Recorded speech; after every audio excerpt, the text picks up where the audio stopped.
This format can be very frustrating to play in and expensive as well. Today I have a list of decks that are very frustrating to play against, and the best part of all, they all cost under $100. These decks will include all the staples as well, but before we jump into all that, make sure you grab yourself a cup of coffee or something. That way you guys can sit down and tune in.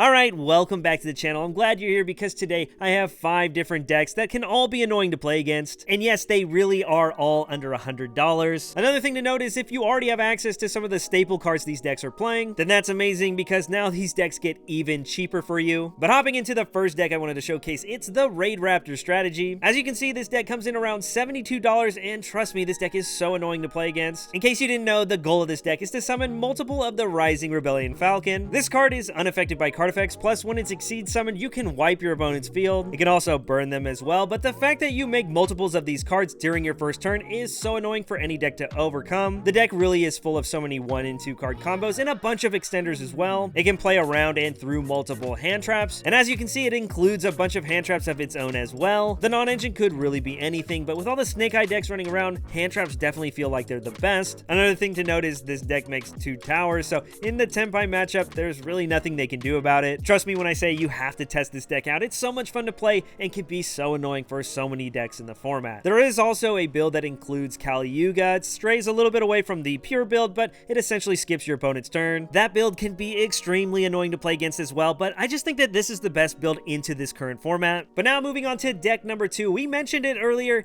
it's the Tenpai strategy. Obviously, we're not going to be playing Trident Dragion. That card's basically $100 by itself, and we had to make some concessions with the non-engine we're playing, but this deck functionally does the same thing as any other build. As you can see, the core of the engine is basically the same, and of course you have the stuff like set rotation for added consistency. In this case, we're opting to not play Prosperity because now that you don't have Trident Dragion, it's not always super easy to OTK through the half damage. Extravagance is an amazing card. It's great draw power, and I value this over Desires, but it's definitely something you can consider. Since we're playing it, you can see we're playing multiples of some of the most important cards in your extra deck, and as far as hand traps go, it's basically anything you'd see in any other deck. But if you already didn't notice, there's no Ash Blossoms included. A playset goes for about $10, so it's not ridiculous to go ahead and add this to the mix. But to keep it under that 100 mark, instead we're running 2 copies of Ghost Spell alongside a Rivalry of Warlords. And I don't know if you noticed, but instead of running something like Fenrir, we're opting to go with Pankratops, and instead of Droplets, we have the Lightning Storms and the Harpy's Feather Duster. But all in all, this deck is super annoying to play against, and if $100 is your budget,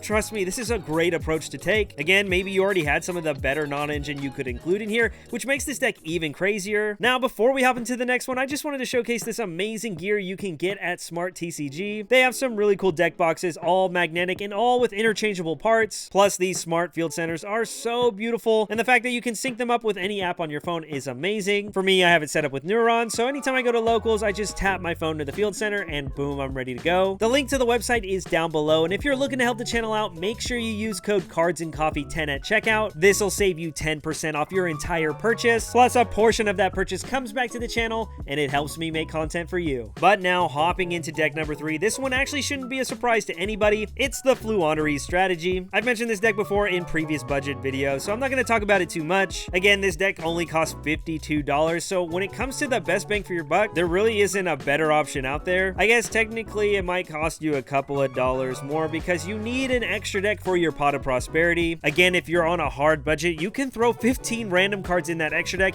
You just need them for Prosperity. Of course, there's going to be more optimal choices that you could run in your extra deck, but this deck is so toxic to play against. Not only is it one of the best shifter decks, but as you can see, this list is currently running DeFi. You can even run Harpy's Featherstorm. There's no Thrust in the list, but if you have access to it, then it's a great card to pair with it. Unfortunately, as you can see, Thrust goes for about $55, which is the price of the entire deck. But again, there's so much room in this deck to really tech it out how you need, whether it's Lightning Storms or Harpy's Feather Dusters or Evenly Matches. because this deck is super flexible and so annoying to play against. Oh, and really quickly, another thing to note is the deck now has Swallow's Cowrie. This card is essentially another Advent Adventure, so it adds more consistency to the deck and the ability to play around cards like Impermanent Veiler that much better. So again, pretty dang good for the price you're paying. And now for deck number 4, one of the scariest decks for anyone to have to go against. Dark Worlds can hang with any of the best decks of the format, and it can high roll anybody at any time. There are a lot of cards like Bestials and Drolls that can be very annoying for this deck to have to play against, but like I mentioned, this deck can high roll anybody at any time, and the fact that you have a deck that will hand loop your opponent while building a board in the process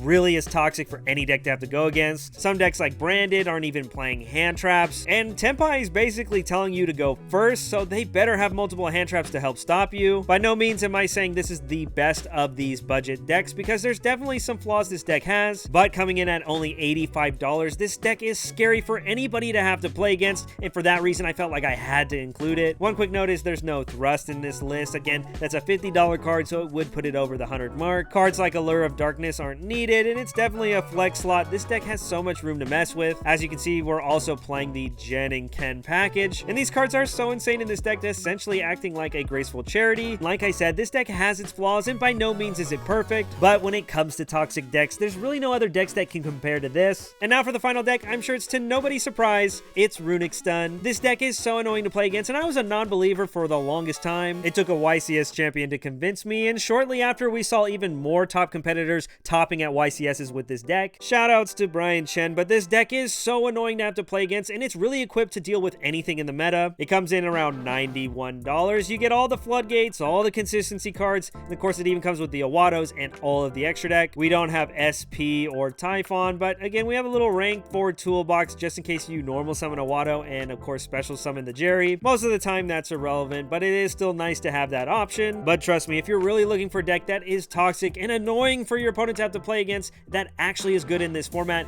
this is the deck you want to go with. The deck has been starting to get more popular, so there is more counterplay out there, but again, the side deck can make up for that as well. The deck actually has a really good Tenpai matchup, and even though you'd think something like Synchro Zone might not be good against it, most of the time the Tenpai deck has to start attacking with the main deck monsters first, so this backed up with the Runick engine makes it almost impossible for Tenpais to be able to play. But that's going to wrap things up for today's video. Let me know, is there any other budget decks for under $100 that you've been playing? Some of the decks this format can be frustrating to play against, so might as well return the favor. But once again, thanks for tuning in, and here's hoping to see you on the next one.